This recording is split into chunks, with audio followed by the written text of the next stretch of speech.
Yeah, what can go wrong if we create artificial intelligence that is far more advanced, along with all the robotics all around us that control our lives?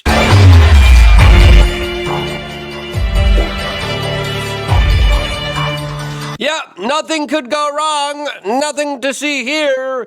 As, of course, we're entering into a very weird new era of AI surveillance tech and private companies that now have taken the role of the intel agencies. As, of course, now enters Palantir, that had a very interesting earnings call, as we have some very fascinating comments from their CEO, Alex Karp, that talked about a lot of the concerns that leftist liberals and institutions from the establishment have regarding them and their immigration policies, which Whitney Webb broke down on the Glenn Beck show a couple days ago. Now, it's very interesting to see his kind of response to this, as a lot of people on the right are like, yes, keep going, keep bombing in Venezuela, when in reality that situation is far more complex and nuanced than just boom, boat go away, problem go away, when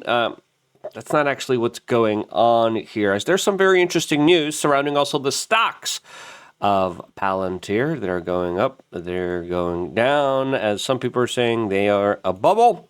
And Alex Karp is actually responding to a lot of the people that are now shorting Palantir.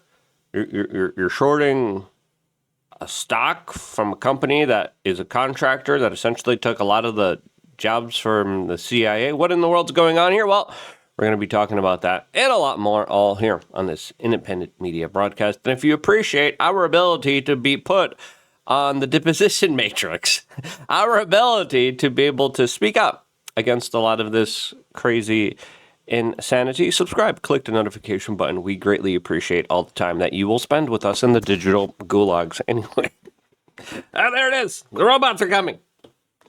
I'm just kidding. I'm being facetious here. Now, one of the people that has been doing a lot of really incredible research surrounding a lot of this is Whitney Webb. She recently was on the Glenn Beck show, and she described the particular situation of what Palantir is doing, as well as the kind of advanced artificial intelligence surveillance systems, surveillance grids that are being built here, along with their data centers that are being used in very curious and interesting ways. This is what she had to say. You know, these are the characters that essentially created it, and it labels people as, there's a label, you can label someone as a subversive in the Palantir system, and it collects essentially everything about you. And so currently it's being used to target and classify immigrants for deportation, but it has those same capabilities. They could be used against, actual American citizens domestically if the war on domestic terror was ever to begin in earnest. And so I find it an immensely concerning company, particularly its interest in predictive policing and pre-crime, which it was one of the earliest piloters of predictive policing. I believe they started in New Orleans. And there's also the fact that New Orleans, total surveillance grid, by the way. Now, lots of crimes are being solved.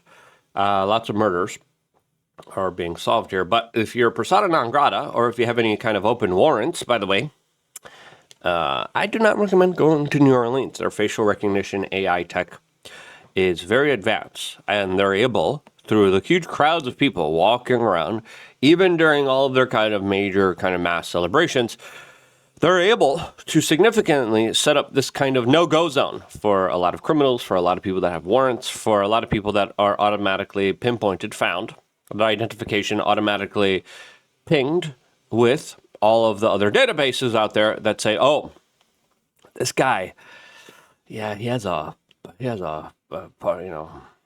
driving violation that he never really dealt with. Let's go get him. And that's exactly what kind of happens there.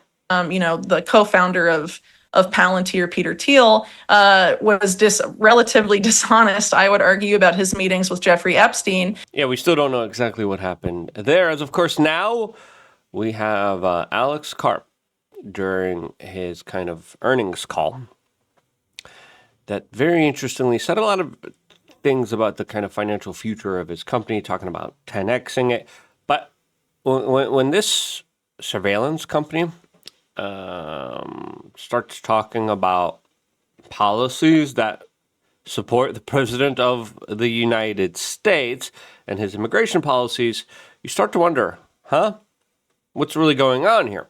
By the way, let me say something slightly political, and I'm not saying other people agree with this, but when people are attacking our soldiers for stopping fentanyl from coming to this country, I want people to remember, if fentanyl was killing 60,000 Yale grads instead of 60,000 working class people, we'd be dropping a nuclear bomb on whoever was sending it from South America. So it's slightly like we in this at Palantir, we are on the side of the average American who sometimes gets screwed because all the empathy goes to elite people and none of it goes to the people who are actually dying on our streets. And that's the working class people that are being, addicted. And again, what Alex says here, it's not wrong.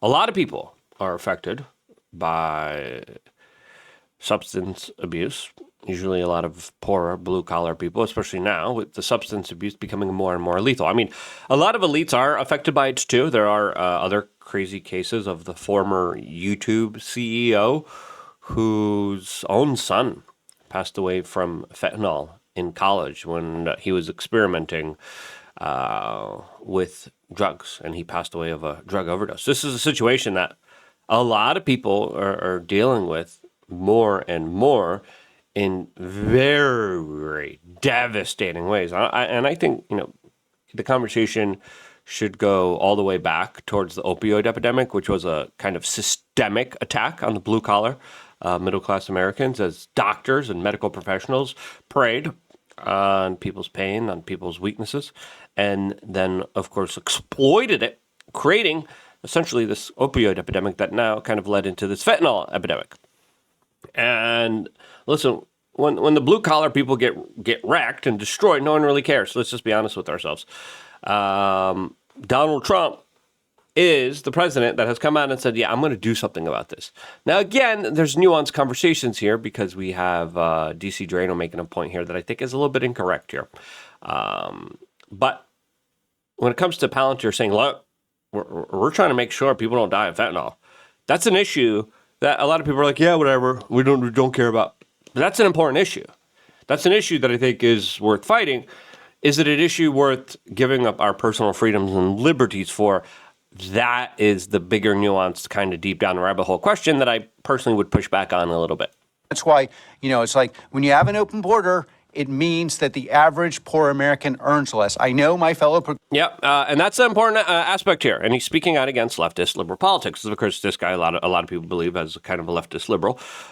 His politics are kind of all over the place, to be quite honest with you. But when you have open borders, wages go down, cost of housing goes up. It's a Koch brothers plan. Now, I don't understand why the left that has been cheerleading the working class people, that has screwed them over the most, has said, yeah, keep it open, let anyone walk in. Oh, yeah, you're coming in through illegally. We need your passport medically, too. We're going to do another one that's going to make it harder for you to come in here illegally. But illegally, come on in, Pedro. Come, Latin America, let's just open the door. Venezuela, oh, you opened up your insane asylums. Come on in, Hector. Come on. That's insane. That is crazy.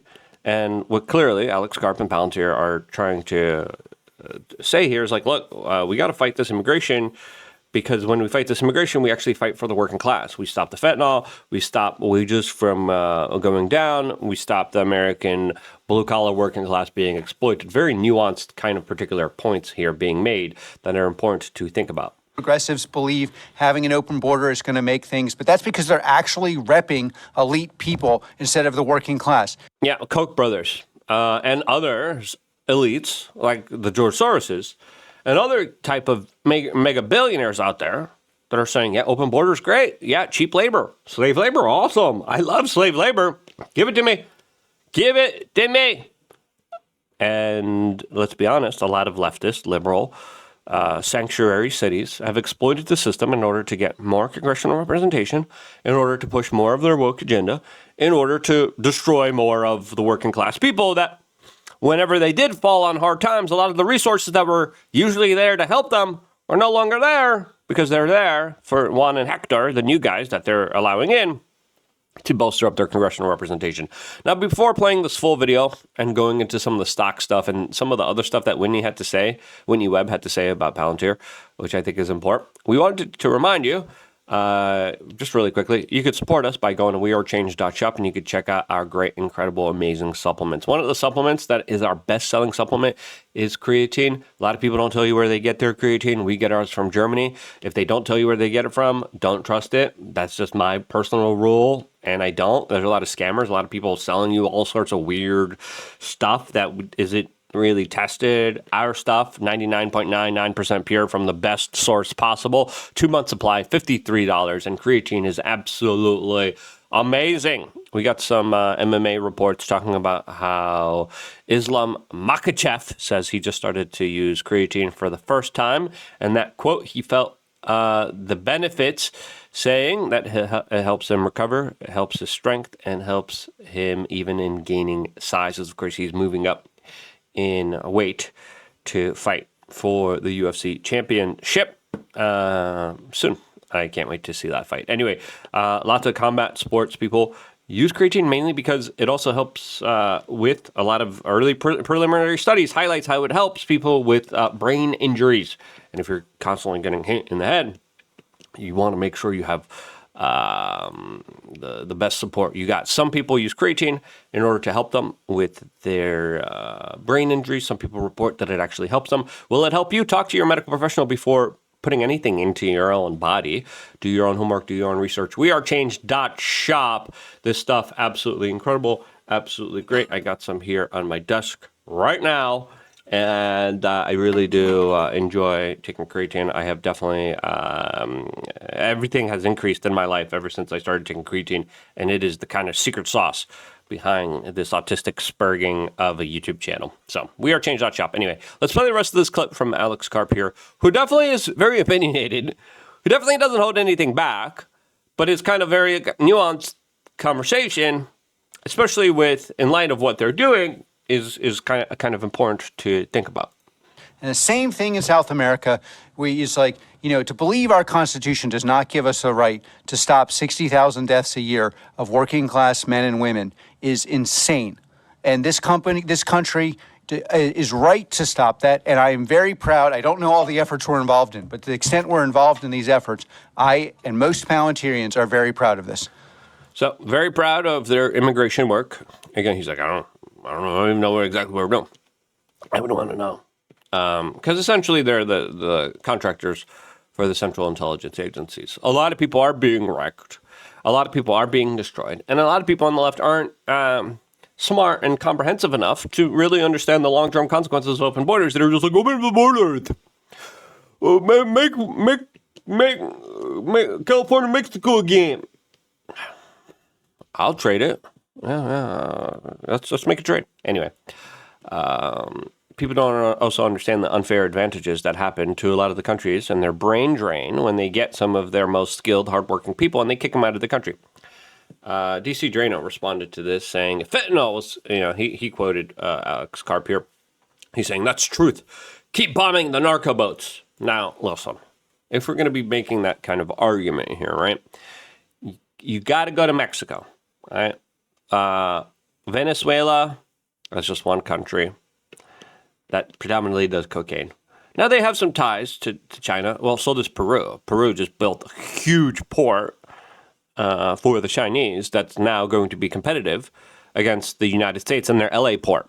This is big. This is a big deal because now America's kind of cut off from being the kind of middleman between China and Latin America. Now this huge Latin American Peru port, big deal. Most of the fentanyl made in China. All right. If you want to start bombing people creating fentanyl, are we going to start another big global war with China? As Donald Trump's going to China, being like, cut it out. Stop it. Yeah, has it been stopped? I don't know. I haven't seen the data to comprehensively give you a smart, intelligent answer on that particularly. But then it makes its way to predominantly Mexico. And then from Mexico, the fentanyl kind of enters the United States. Now, the boats from Venezuela predominantly cocaine, predominantly go to the Caribbean. From the Caribbean, that's kind of usually their off-ramp to Europe. They take the cargo ships, put it in the cargo ships, and they go off to Europe. Sometimes they make it, sometimes they don't. But those boats don't have a way to make it into America. Those boats make it to the Caribbean. Then in the Caribbean, they get kind of broken apart and sent to different parts of the world. The easiest, quickest, best way for the drugs to get in, the fentanyl to get in, is of course through Mexico. There's a lot of underground tunnels. There's a lot of drones. There's a lot of planes. There's a lot of ways to smuggle in fentanyl. Predominantly, mass fentanyl comes from Mexico, not from Venezuela. Now, again, there's also Wait, boats let me say something. coming from Peru.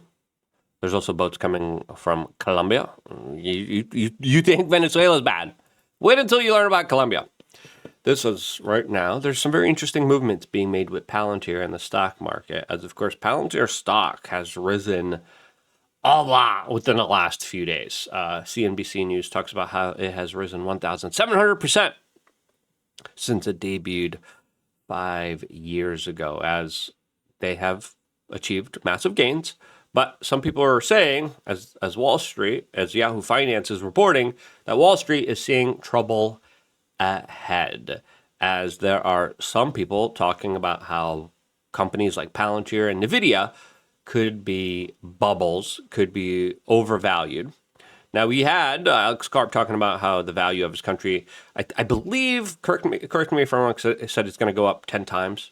Now, that would be pretty huge. Ever since that type of earning report, we have seen people try to short Palantir. And this is what Alex Karp had to respond to the shorting of his company. Currently, as far as I can tell, the two companies he's shorting are the ones making all the money, which is super weird. Like, the idea that chips and ontology is what you want to short is batshit crazy. But how do you really feel? As, of course, he then went on and then clarified his statements a little bit more. When I hear short sellers attacking what I believe is clearly the most important software company in America, and therefore in the world in terms of our He's a little biased, but listen, Palantir is getting a lot of government contracts. Impact simply to make money and trying to call the AI revolution into question, where we have this anomalous numbers, 114, rule of 40, et cetera. Now, a lot of people are saying this AI revolution is going to be one big dud. It's overhyped. The computing isn't there. It's not going to be as revolutionary, as transformative, and it's going to lead to like the kind of internet bubble that we saw in the 1990s. Right? Is that exactly what's going to be happening here? Some people are saying, yeah, that's what's going to be happening here, as these shorts could be indicative of the ship already sailing away here, and a lot of people missing the boat here. Now, again, when it comes to the stock market, lots of manipulation, lots of crazy nonsense. To me, it's just a totally crazy rigged game out there. It just is super triggering, because these people, they could pick on any company in the world. They have to pick on the one that actually helps people, that actually has made money for the average person, that is actually supporting our war fighters. Why do they have to go after us? And I'll tell you what, though, it's crazy motivating, because I'll tell you why the short sellers are constantly getting screwed by Palantir. Because every time they short us, we just are like tripling down on getting the better numbers. And honestly, they're also getting a lot of government contracts. Now, we'll see what happens in the financial stock markets. I kind of want to ask you guys, do you think this is an AI bubble that's going to pop soon, just like we saw in 1999 and the early 2000s? Or is this real and legitimate, and are these shorts not going to work at all here? It's going to be interesting. Again, Whitney Webb does some great stuff regarding a lot of the kind of surveillance AI tech that is involved in all of this. Anybody who doesn't know I want to play a little bit more of her clip here, because I think it's worth listening to. what Palantir is, who's running it, why it's so dangerous, will you take us down that road? Sure, I would be happy to. So my work on Palantir argues that it was an effort to privatize this program that was pushed on the public after 9/11. That Total information awareness, that the public was like, I don't want any of that. was called Total Information Awareness, that was also housed in the Pentagon's DARPA. there was a huge outcry about this program at the time because it was, I would argue, rightly described as eliminating the constitutional right to privacy, because everyone's data was being sucked in and everyone's data was being spied on. And the ultimate goal of TIA, Total Information Awareness, was to have a pre-crime system in the United States that would stop, they said at first, terrorist attacks before they could happen. But they're not just looking at terrorists, they were looking at everybody. So And of course, when you're looking at everybody, you're going to consolidate that power for your own personal benefit, including the ability to consolidate more power for yourself and to stop people threatening you from consolidating that power. Power corrupts. Ultimate power corrupts ultimately. I butchered that quote. You know what I mean. Let me know the correct quote down in the description. I'm going to take a little bit more creatine because of that. I wouldn't be here if it wasn't for you guys checking out wearechange.shop, supporting us. And this is why I love you guys. Stay tuned for more, all here exclusively on youtube.com/wearechange.